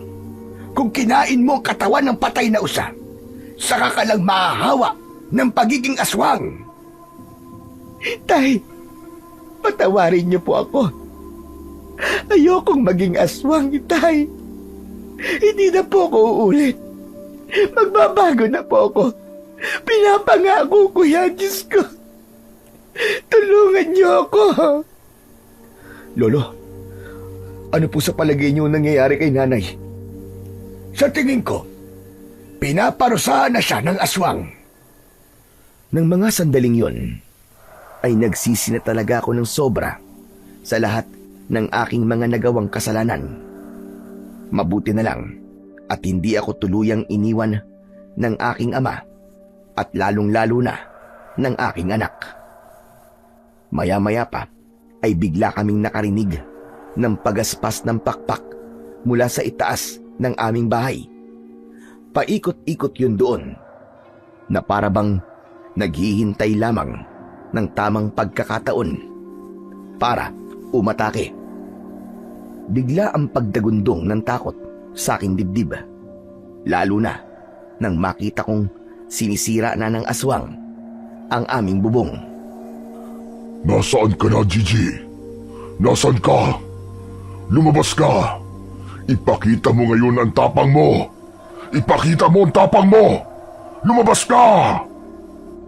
Ay, andyan na aswang. Andyan na po siya. Papatayin niya ako.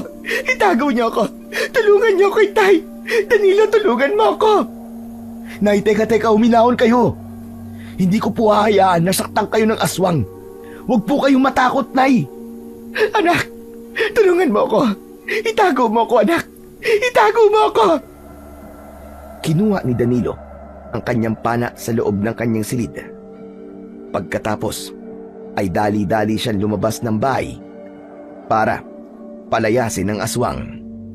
Ngunit sa bilis ng pangyayari, nabutas ng aswang na asbo ang bubong namin. Tuluyan siyang nakapasok sa loob ng aming bahay. Isinarado ng aswang ang pinto. Kaya naman, hindi makapasok si Danilo. Napahawak ako sa braso ni tatay na hindi rin makapagsalita habang nakatingin sa aswang. Ilang beses kitang pinagpasensya ang babae ka. Dahil sa ginawa mo, hindi ako makahanap ng aking pagkain. Sinikap kong mamuhay ng tahimik na walang pinipinsalang tao. Ngunit anong ginawa mo? Sinira mo ang pamumuhay ko. Sumobra ka na. Lumampas ka na sa pasensya ko. Sandali. Parang kilala kita. Berting! Ikaw ba yan? Diyos ko! Ikaw ang aswang! Tumitig ng matagal ang aswang sa aking ama. Sakang umisi at tumulo ang malapot niyang laway. Kilala mo na pala ako, Tatay Merto. Alam na ng mga tao rito na isa kong aswang dahil sa kagagawa ng anak nyo, dahil sa kanyang kadaldalan.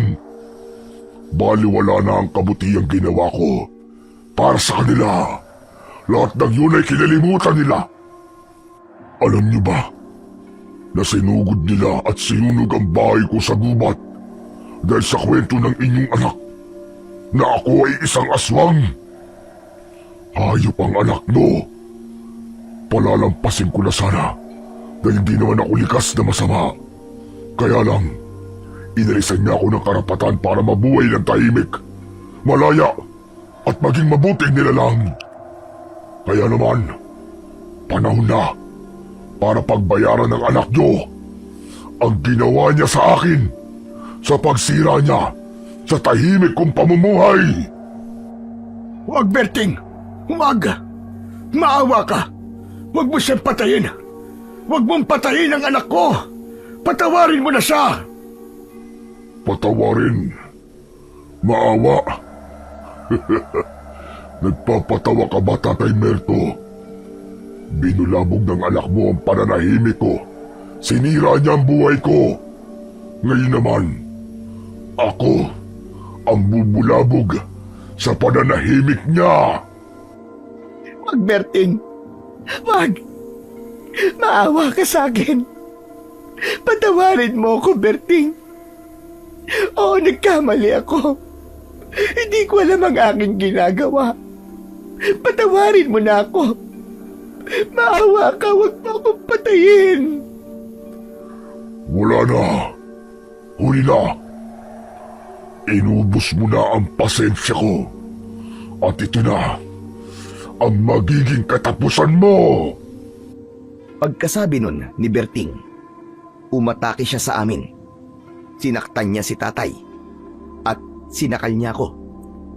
Habang si Danilo naman ay nasa labas pa rin ng aming bahay at hindi makapasok. Paulit-ulit niyang sinisipa ang pinto habang sumisigaw. Ma'am Berting! Maawa na kayo! Tama na po! Nakikiusap ako! Huwag niyo pong saktan si nanay! Ma'am Berting, tama na! Patawarin niyo na po ang nanay ko! Ako na po nakikiusap at nagmamakaawa sa inyo! Tama na, Ma'am Berting! Tama na! Tumigil ka, Danilo! Huwag kang makialam dito!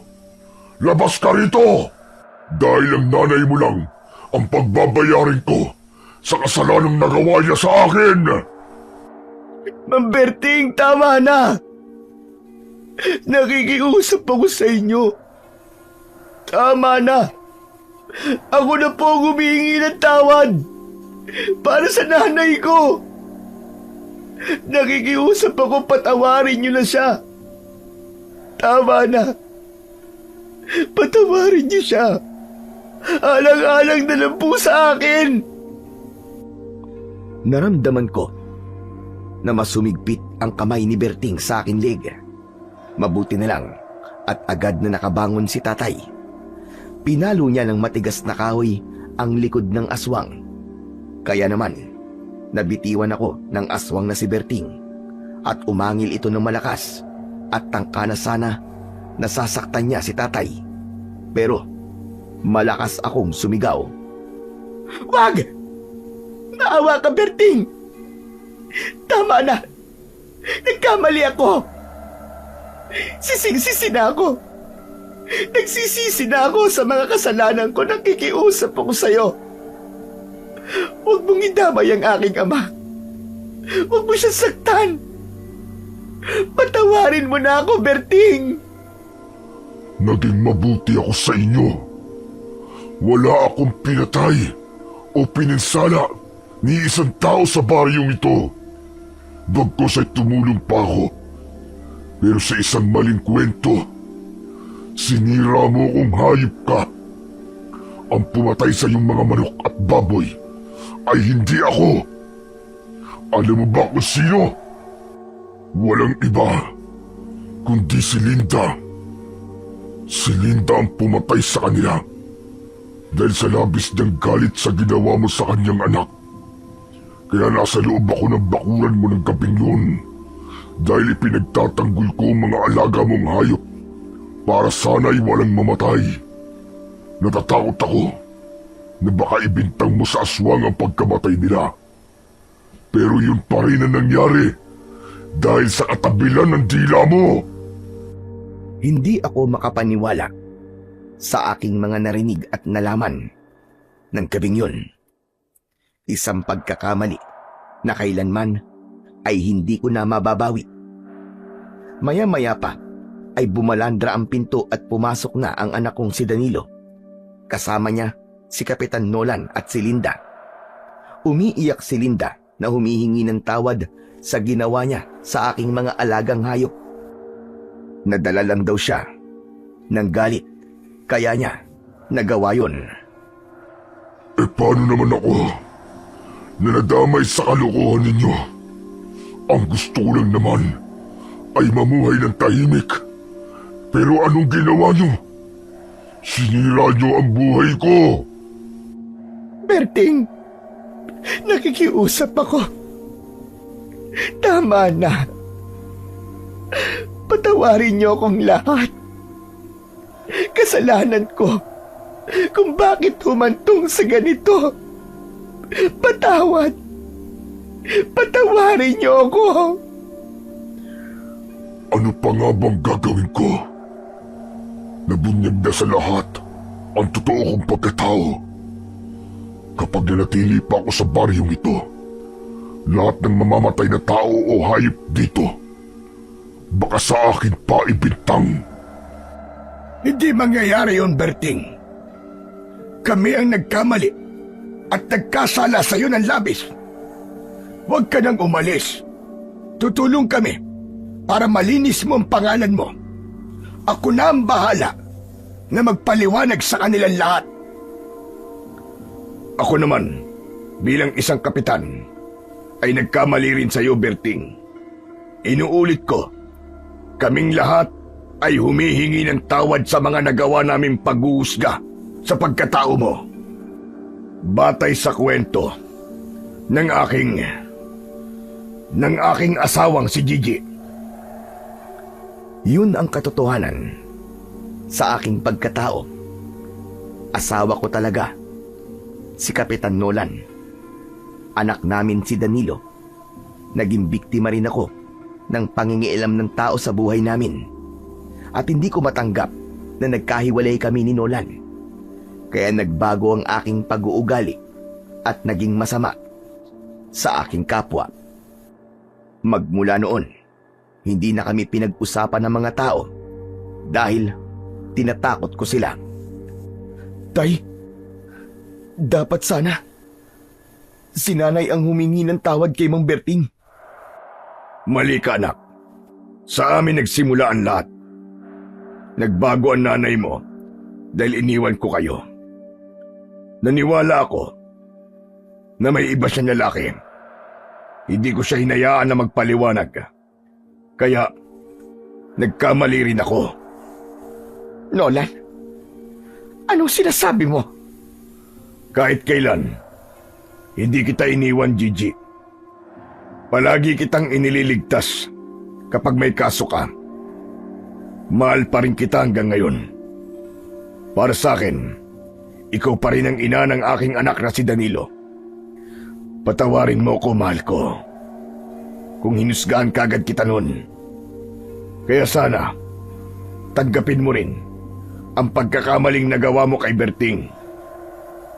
Diyos ko, hindi ko alam na kailangan pang humantong sa ganito bago ko pa maunawaan ang pagkakamali kong nagawa.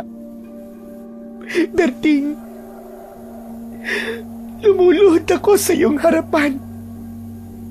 Patawarin mo ko. Patawarin mo ko sa aking nagawa. Sana nga, totoo ang paghingi mo ng tawad. Marami kang sinira na buhay at pamilya. Sana, hindi na ito maulit pa sa iba. At sana, piliin mo ng maging mabuting tao. Pagkasabi nun ni Berting, unti-unti siyang nagbalik sa pagiging tao. Pagkatapos ay lumabas ng aming bahay. Nagkatinginan kami ni Linda at nagkapatawaran din sa isa't isa. Pagkatapos, si Nolan naman ang nilapitan ko. Naluluwang niyakap ko siya ng mahigpit. Halos 13 taong kaming naghiwalay na kahit kailan ay hindi pinag-usapan ang aming relasyon. Nang gabing yun ay malaki ang pagbabagong naganap sa aking buhay.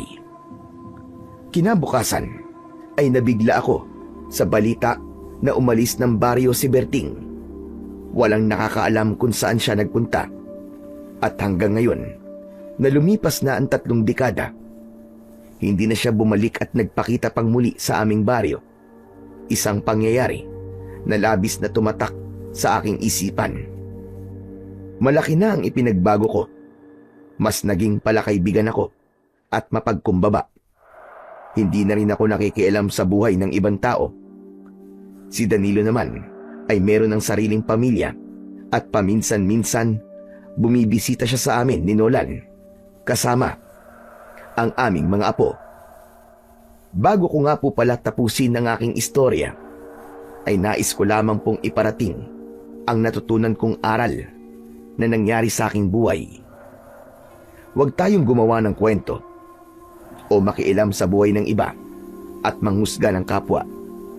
Huwag din tayong basta maniniwala sa kwento lamang ng taong walang magawa sa buhay. Dahil kapag nangyari yun, maaaring makasira ka ng buhay at maaari ding masira ang buhay at pamilya mo. Lalayuan ka ng mga mahal mo, gaya na lamang ng nangyari sa akin.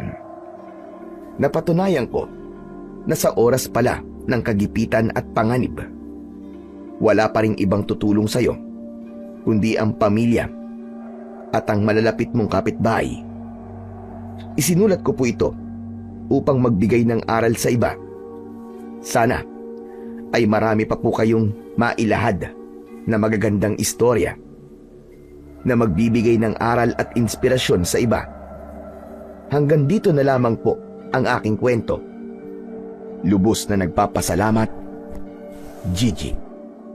Pagpalain po tayong lahat ng puong may kapal.